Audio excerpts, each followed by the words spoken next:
Bonjour. Alors on a dit que pour pouvoir utiliser le théorème de Gauss pour déterminer le champ électrique, eh bien, on avait besoin de connaître des informations a priori, des informations préalables sur le champ électrique, et ce pour pouvoir simplifier la double intégrale sur la surface de Gauss.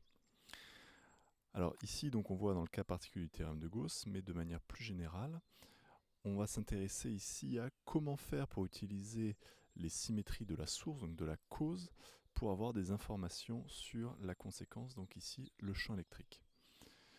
Alors on va se baser sur un exemple. On va prendre l'exemple d'un fil droit très très long par rapport aux dimensions du problème, donc considéré comme infini. Donc voilà un fil droit, il va être uniformément chargé, donc partout il y a la même quantité de charge par mètre, et donc il est supposé infini. Il est considéré infini. Donc pour le champ électrique, étant donné que c'est un champ vectoriel, il va y avoir deux informations qu'on va pouvoir trouver grâce aux symétries de la source. Alors première information, on l'a déjà vu dans le tout premier chapitre, c'est l'information sur la direction en différents points M. Donc ici, si je prends un point M quelconque, par exemple ici, vu que le fil est infini, même si M est quelconque, je peux supposer, pour simplifier, que le point M est à la même hauteur que le centre du repère. Bon, c'est pas obligatoire, mais c'est juste pour simplifier un petit peu. Donc ici, évidemment, je vais me placer en coordonnées cylindriques.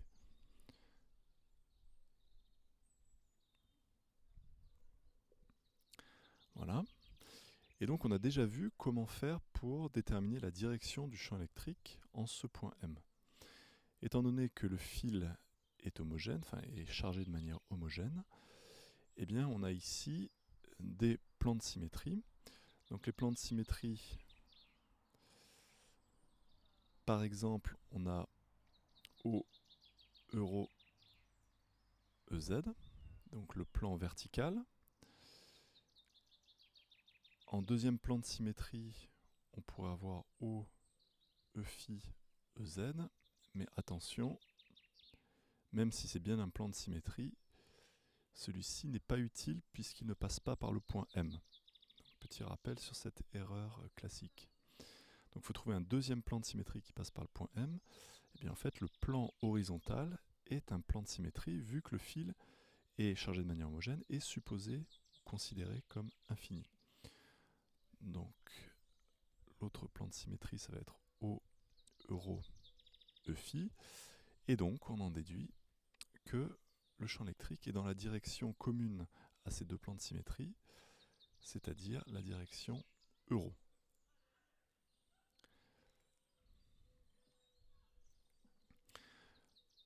Donc ça, on l'a quel que soit le point M. Puisque si je prends un autre point M, par exemple si je prends M' ici, eh bien en fait, le repère va tourner. On va avoir un euro' ici. Et donc du coup, on va avoir le champ au point M' qui va être également uniquement selon euro'. Donc dans ce problème, quel que soit le point M, sauf pour les points sur le fil parce que le champ n'est pas défini, mais sinon quel que soit le point M, eh bien, le champ électrique est dans la direction euro, il est radial. Donc ça veut dire qu'ici en fait, on peut éliminer, grâce aux symétries de la source, on peut éliminer deux composantes sur trois. Donc il n'y aura pas de composante phi, pas de composante z, ici quel que soit le point M, il y aura uniquement une composante euro.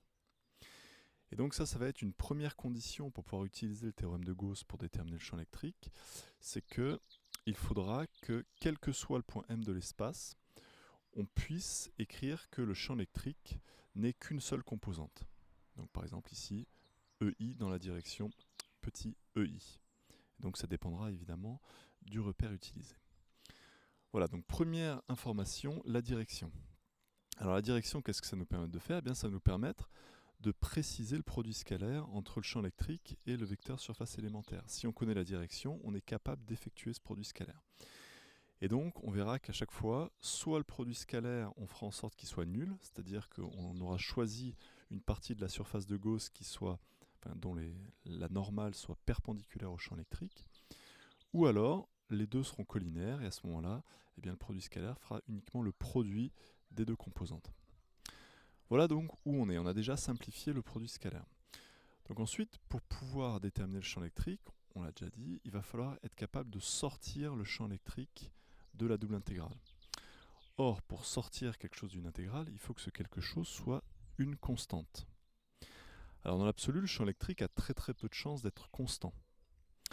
Mais on n'a pas besoin qu'il soit constant dans l'absolu, qu'il soit uniforme dans tout l'espace. En fait, ce qu'il faut simplement, c'est qu'il soit constant sur la surface d'intégration.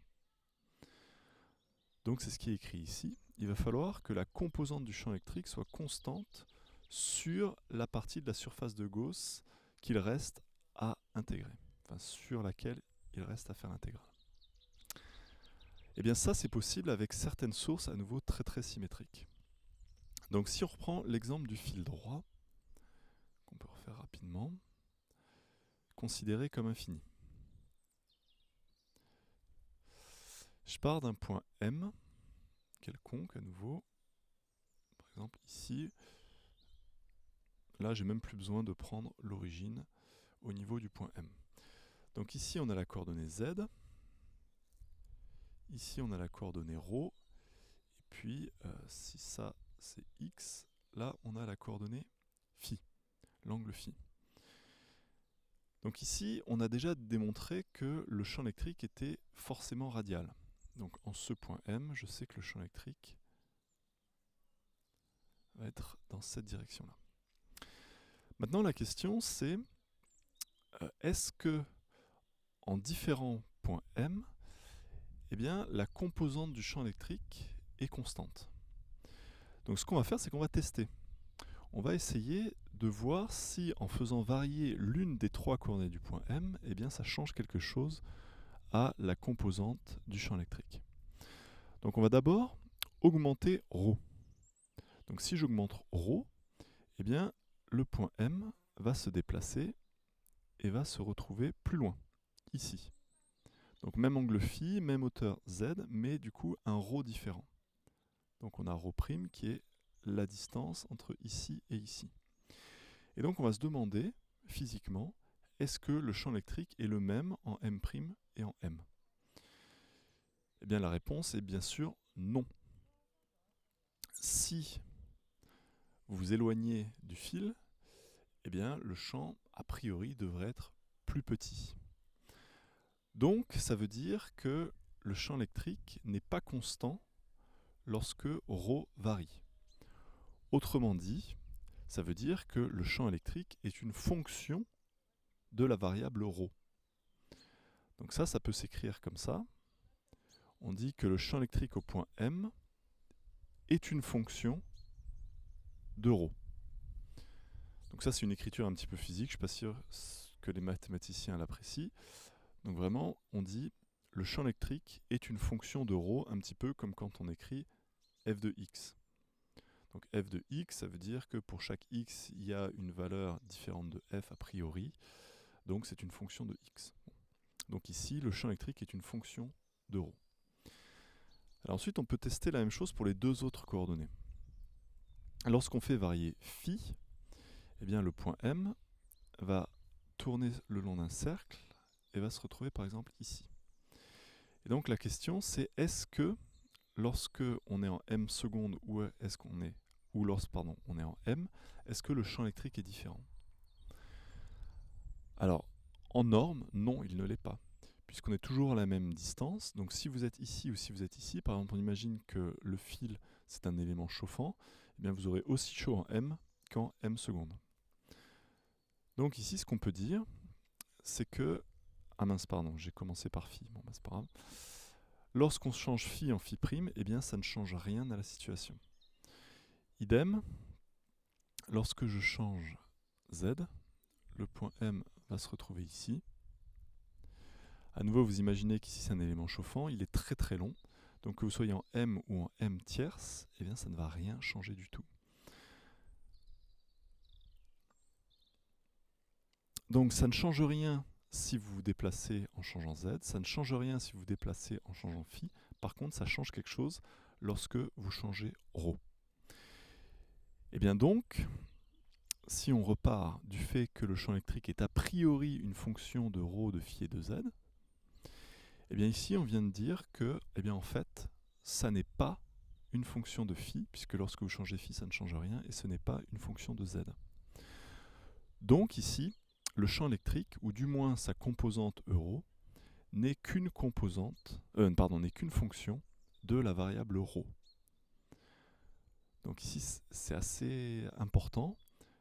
Ρ, donc c'est une coordonnée a priori du point M, mais du coup pour le champ électrique, c'est une variable. Alors que phi, c'est une c'est une coordonnée de M, mais ce n'est pas une variable pour le champ électrique au point M. Idem pour Z. Donc le champ électrique ne dépend que de la variable ρ. Donc, pour conclure, ça veut dire que si je choisis une surface de Gauss telle que ρ soit constant,